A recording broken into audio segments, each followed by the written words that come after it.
Hello and welcome dear students to a series of grammar in use. In this video we are going to explore the verb patterns with objects. Now those are direct objects and indirect objects. What are they? Let us find out. Get ready with a pen and a notepad so that you can take down the pointers and construct sentences as we go along. Let us dive into it. Verb patterns with the objects. Now, certain verbs known as transitive verbs. Transitive verbs are those where the actions are passed on to the objects of the verb. Now, objects of the verb can be direct or indirect. So, now the verbs known as transitive verbs have objects. That means the action is passed on to the objects. When these verbs are followed by infinitives or gerunds, infinitives are like to play, or gerunds are with ing words like playing, etc. The object must come between the verb and the infinitive or gerund. That means, in simple words, the object should come soon after the main verb. That is all that you need to understand.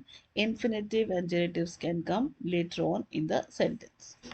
Now let us begin with the first pointer. The first pointer that we have is the verb with objects, and additionally there is an infinitive also in the sentence.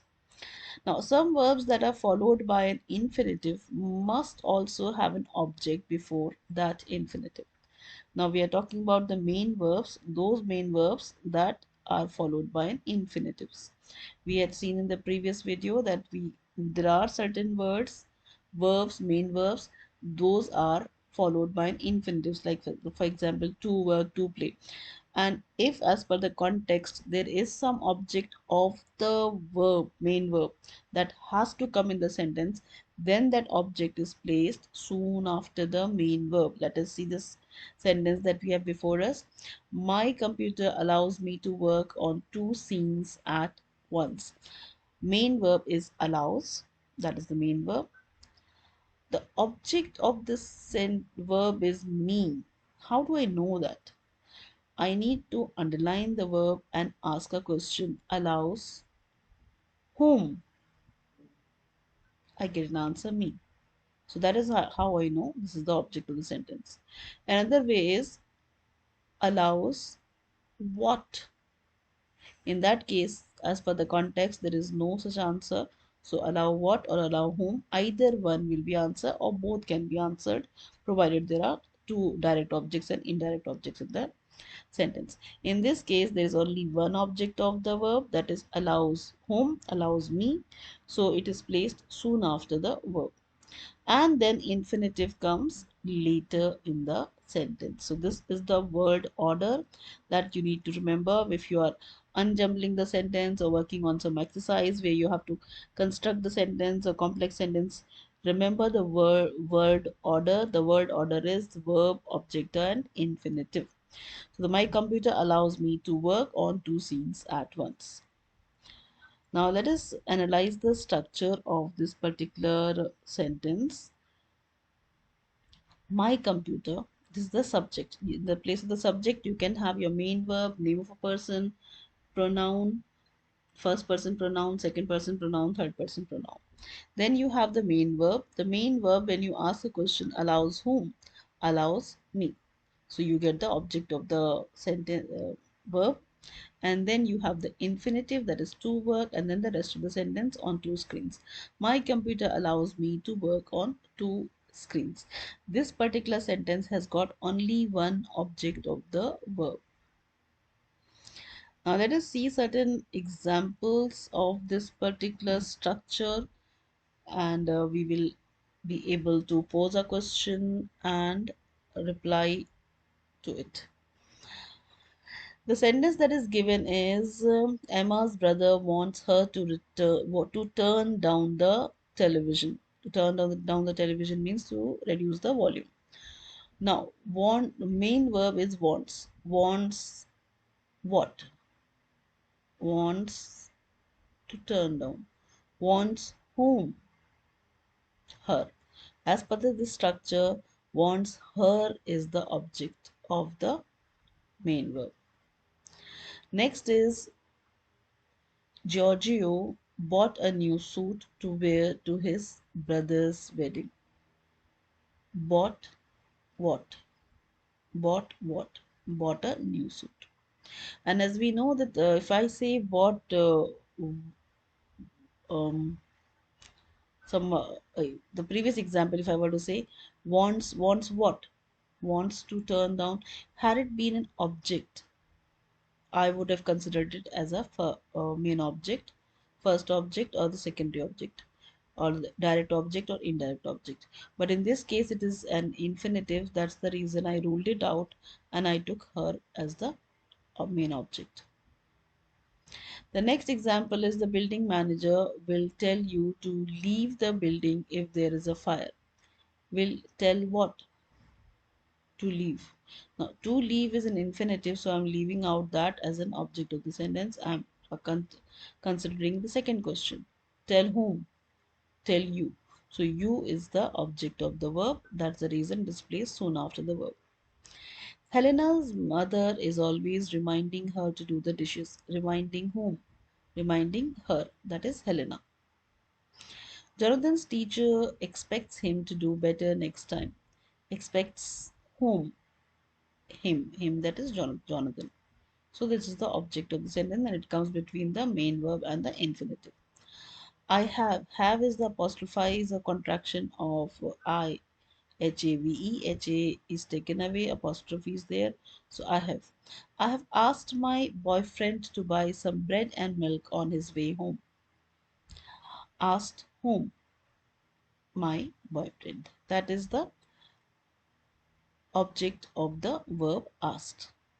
Now at this moment, pause the video and try constructing sentences with the main verb, an object of the sentence, and an infinitive. Make sure main verb, object, and infinitive is there. Construct at least 2 sentences and then you can proceed. You can pause the video at this time for constructing. Now, the certain common errors of with verb patterns is that there is one word want. If you are using this word want, remember that there should be no connector THAT. When the verb want is followed by an object or an infinitive, it is not formed with a that clause. So that means if you're constructing the sentence, I want him want what? Want whom? Him.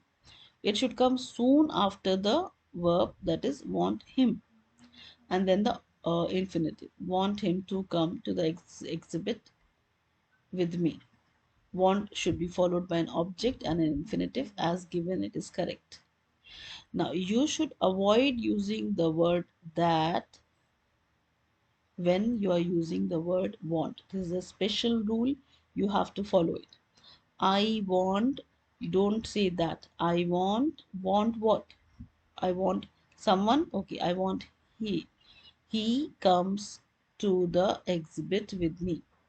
I want he comes to the exhibit with me. Now that is incorrect. I want him to come to the exhibit with me. So this sentence construction is completely incorrect.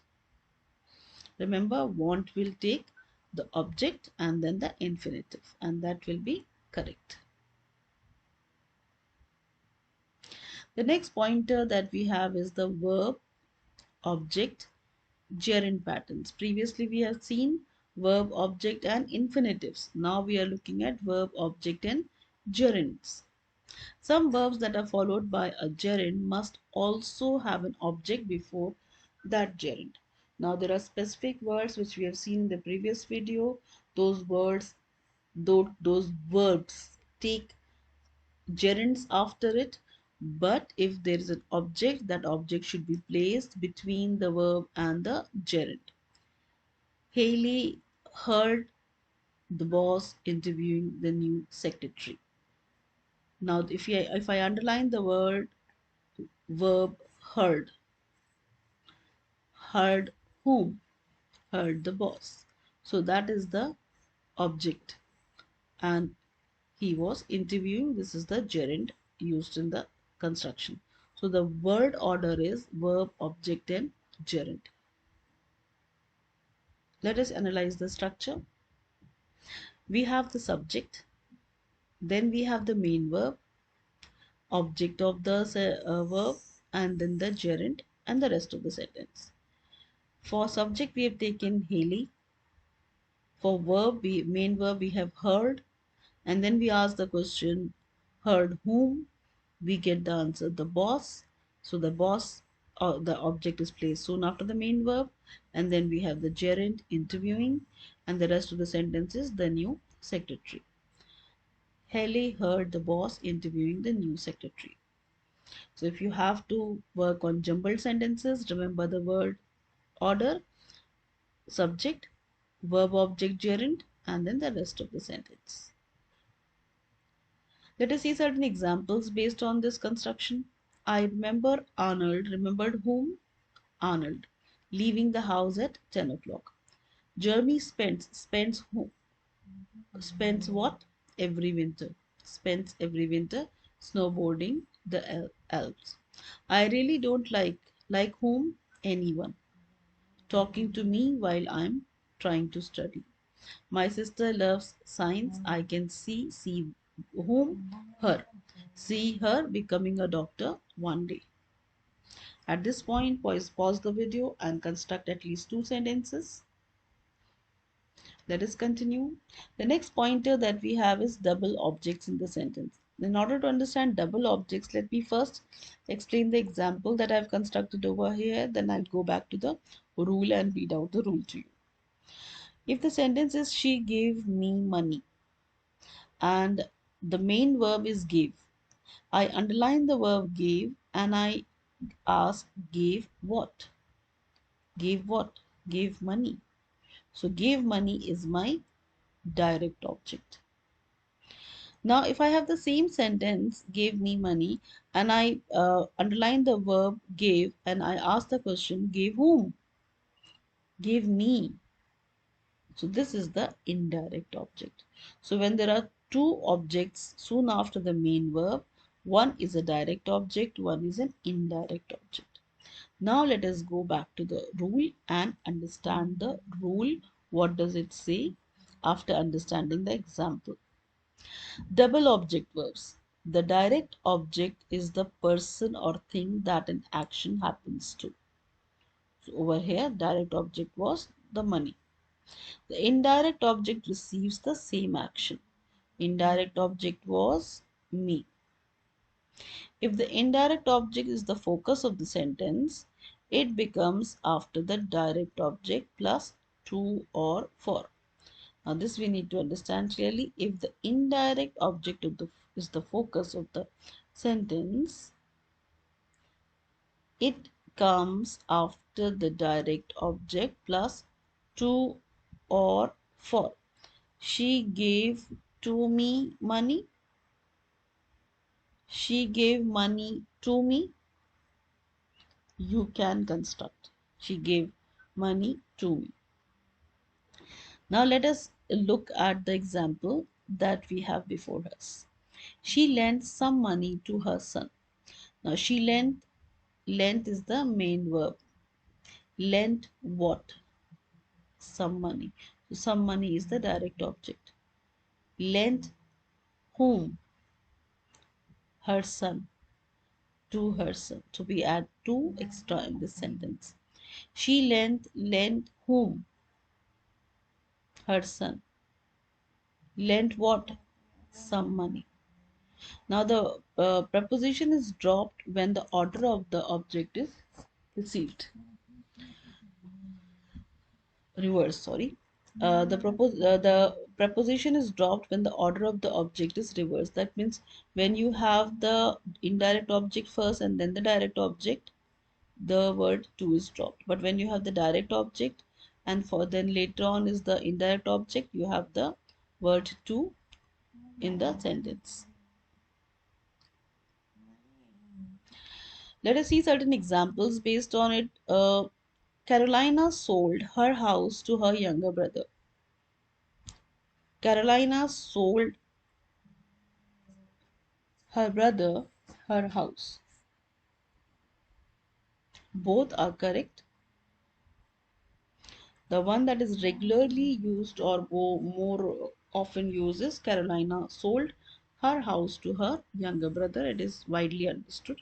Then the second sentence, that is Carolina sold her younger brother her house.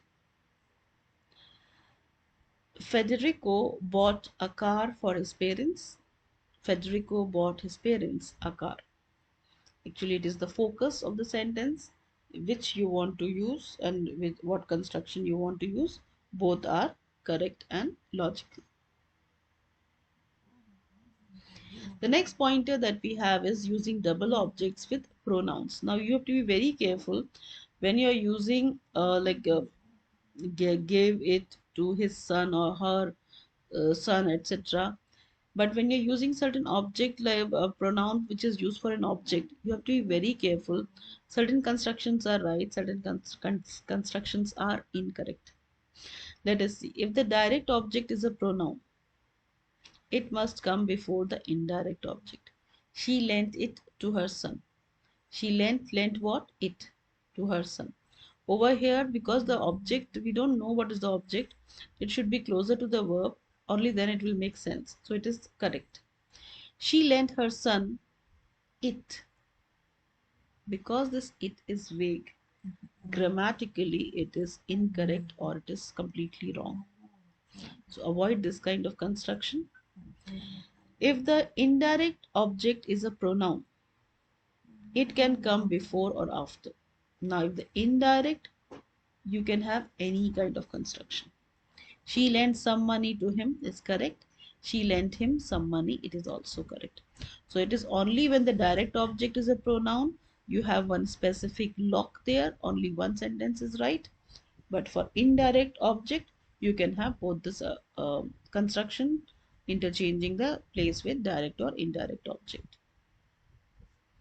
Now let us see certain examples constructed using the same structure. Carolina sold it to her younger brother. Carolina sold it to him. Carolina sold him her house. All three constructions are correct. Federico bought it for his parents. Federico bought it for them. Federico bought them a car. In this case also, all three constructions are correct.